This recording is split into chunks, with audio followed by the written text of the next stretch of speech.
Bonjour à tous, nous continuons cette série de tutoriels concernant la gestion des droits d'accès sous Joomla. Après avoir vu dans les vidéos précédentes les droits d'action que l'on peut attribuer au groupe d'utilisateurs, nous allons maintenant voir comment jouer sur les affichages que l'on va autoriser à nos utilisateurs.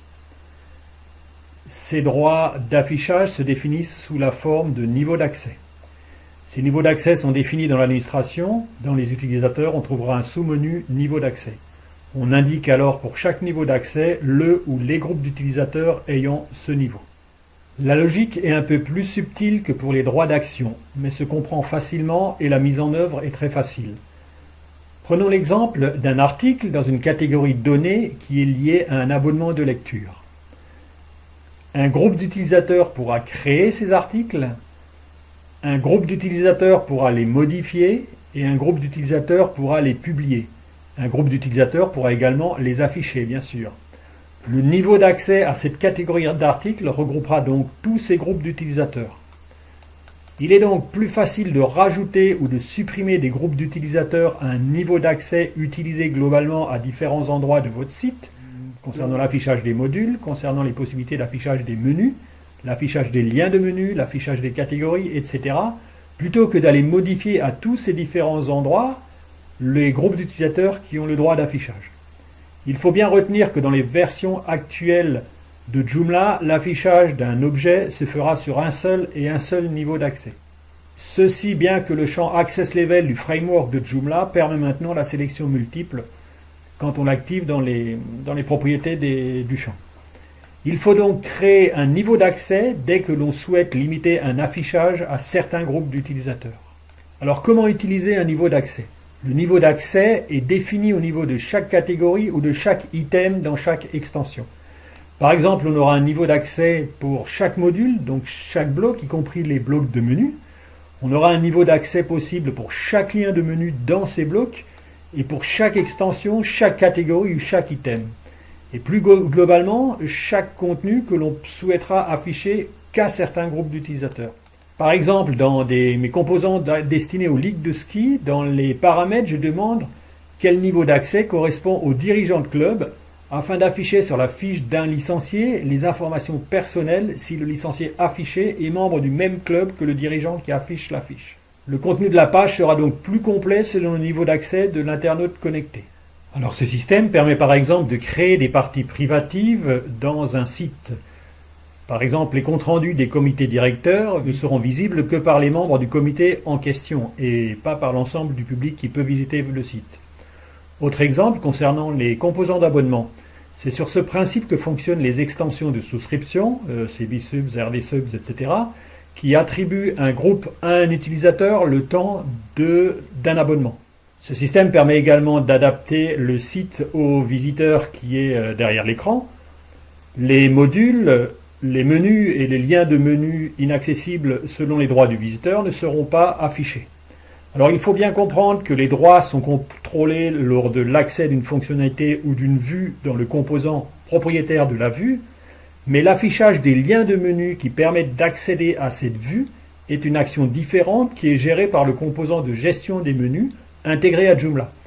Et il faut donc aussi définir les niveaux d'accès dans ces menus et dans ces liens de menus. Nous illustrerons ceci par un exemple un peu plus tard. Alors exemple d'une partie privative dans un site.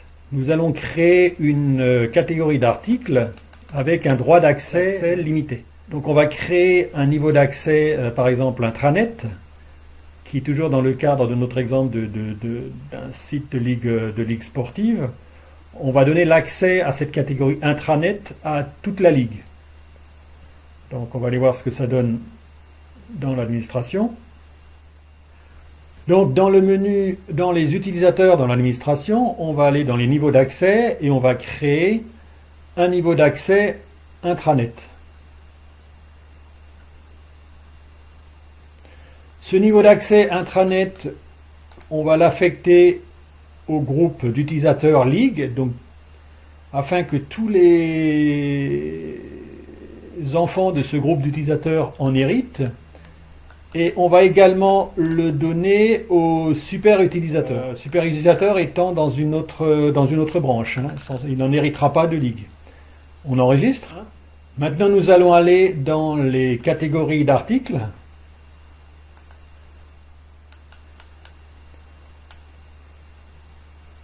Et on va créer une catégorie intranet info. Et dans les niveaux d'accès de cette catégorie, donc concernant l'affichage, nous allons limiter l'affichage à ce niveau d'accès intranet que nous venons de créer. On ferme. Et on va créer une sous-catégorie qu'on va appeler intranet info sous-catégorie commission,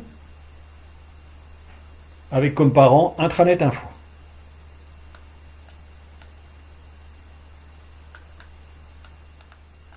On enregistre.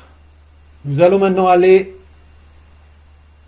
dans les menus, dans notre menu général,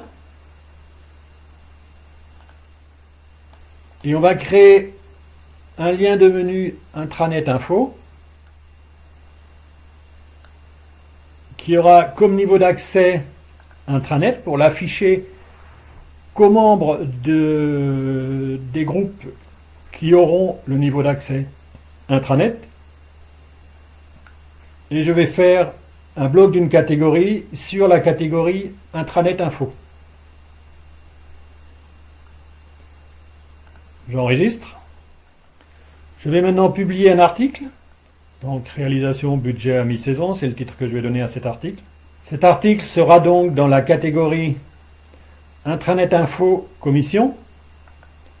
Donc dans la catégorie commission rattachée à la catégorie intranet info, cette catégorie intranet info ayant un accès limité au niveau d'accès intranet. J'enregistre. Je vais maintenant aller sur la partie frontale du site, voir comment ça va se présenter. Vous voyez ici le menu principal qui s'arrête à catégorie. Je vais me connecter en tant que membre de la commission alpine par exemple.